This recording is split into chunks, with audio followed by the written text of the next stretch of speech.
Tēnā koutou katoa no mai haere mai. Welcome to the show. Today we're doing something a bit different. So we're getting towards the end of the season. We have heard from some fabulous women, some really experienced experts and senior leaders about their own experience and their ideas and their expertise. Today I thought, in the interest of diversity, we would invite a man along onto the show, but it's not any man. It's someone that I work alongside and very closely with, someone that has been in this space for a long time now as well. So Joe Consedine is with me today. He has been the New Zealand GM for the Chartered Accountants Australia New Zealand. He has also worked at Global Women and with the Champions for Change program.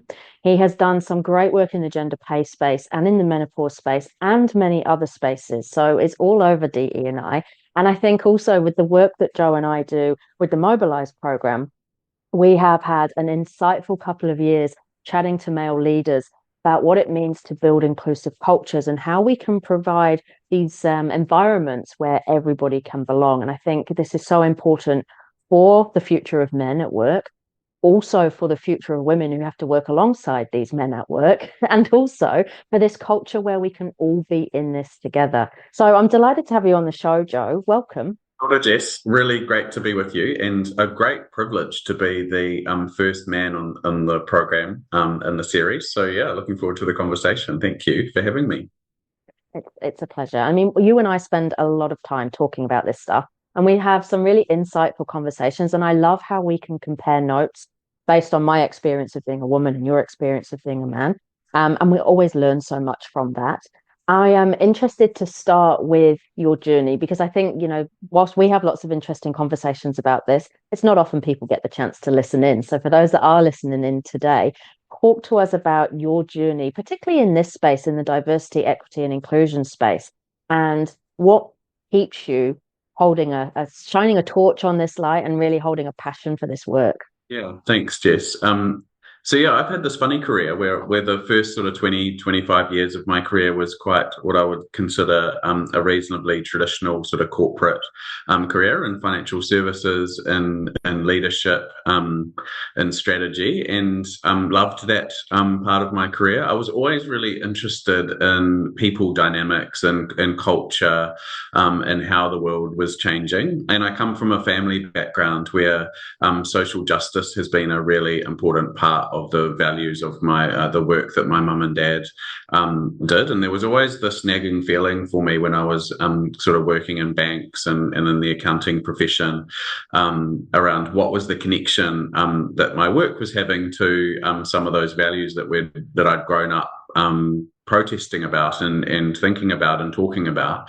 And so when I was at Chartered Accountants ANZ, I had the opportunity to lead the profession's first inclusion and diversity strategy and big piece of research, and worked with a whole lot of the other global bodies around the world on this. And a big sort of lightning rod for me in my career, really, where I found this connection between the family values that I had around justice and around equity, and the experience that I built up around what a commercial strategy looks like, what it feels like to be a leader in an organization, all of the pressure that goes along that, what are all of the power dynamics that are happening inside organizations and the pressure on leaders. And so it felt like I found this collision point between my family values and the skill and experience that I was bringing to my corporate career.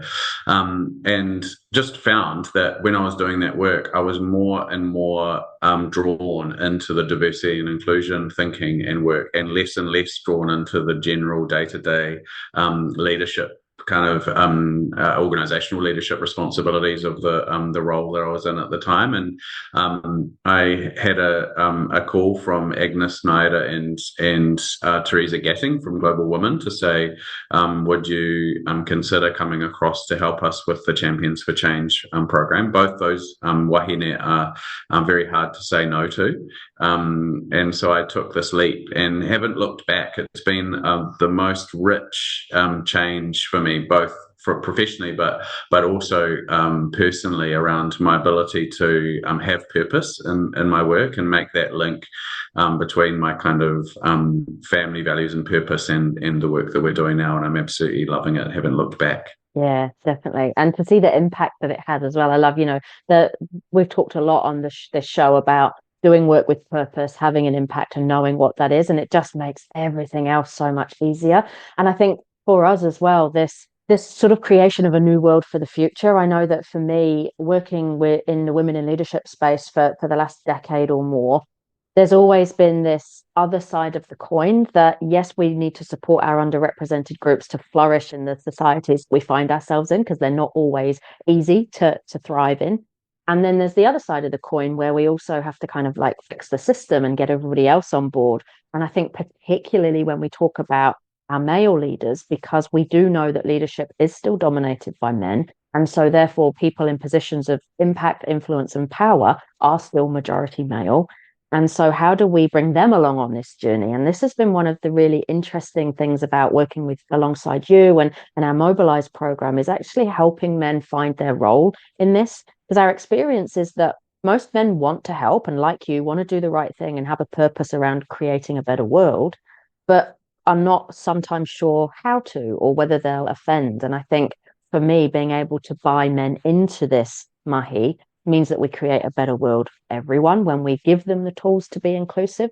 But I'm conscious that, given you are a male, uh, your views on this and as women, particularly women leaders, how do we get more of our male colleagues and counterparts brought into this mahi in a way that they don't feel fear and scarcity around it and that we can all be united around this common goal? Yeah, good question, and it's at the heart of the work that we're doing together, isn't it, Jess? Which is so rewarding because what we're seeing is this shift from division to unity in the work that we're doing. Because I would describe probably the first horizon of diversity and inclusion as having an element of division within it, and we were continually asking, to your point, the underrepresented, the marginalized groups and communities to solve the problems in the system that they were actually facing.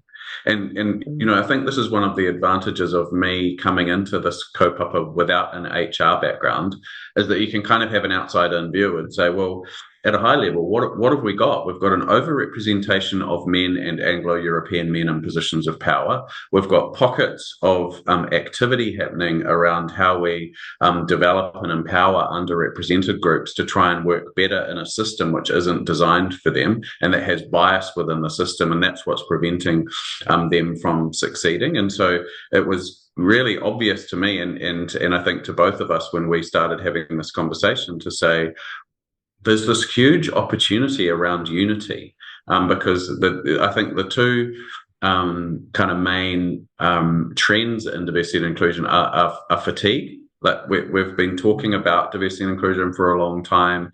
The metrics aren't really moving, and also division.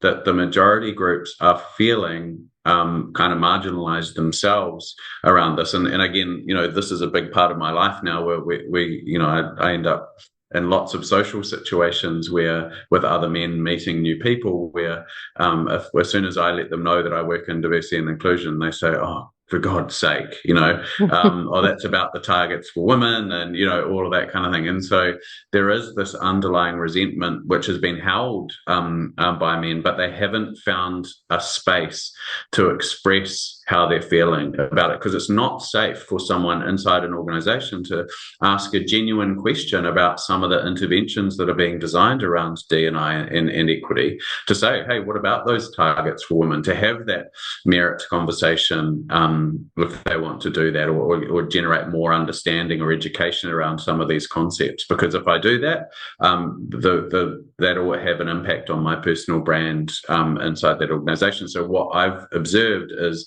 that men generally either sit back and are kind of apathetic to it and are having one conversation inside the workplace. Yeah, I'm a supporter of diversity and inclusion because that's important to their personal brand. But then they go down to the pub or wherever, the cafe or the sports club, and say, oh, the world's gone woke and it's actually all bullshit. And so, that's the gap that we're looking to close through this work, is actually how do we create some safe space to get those few things off their chest, firstly, because I think everyone needs to be heard and felt seen in that. And what we're finding, which is really, really interesting, is that once that space has been opened up, there's this real demand for men to actually lean into how do I become a more inclusive leader? What are the traits? What are the skill sets? What are the tactics that I can use? Because underlying, what my observation is, what's driving this is an underlying fear around relevance for the future of work, relevance of my leadership. That I was in this role because of my technical competence, and now leadership capability frameworks are changing so much that the human, and particularly with AI and robotics and automation and technology disruption, taking away a lot of those technical tasks and within those professions and industries which men are overrepresented in, they're being asked to do things differently. And so all of a sudden they're really keen to kind of tool up around that. Now, the beauty of this is that when male leaders become more inclusive, it will naturally create space for equity, for greater space for other underrepresented groups, because the traits of an inclusive leader are how do you create space for others? How do you have a different perspective around power sharing? Instead of power over in your leadership, it's power with, power to.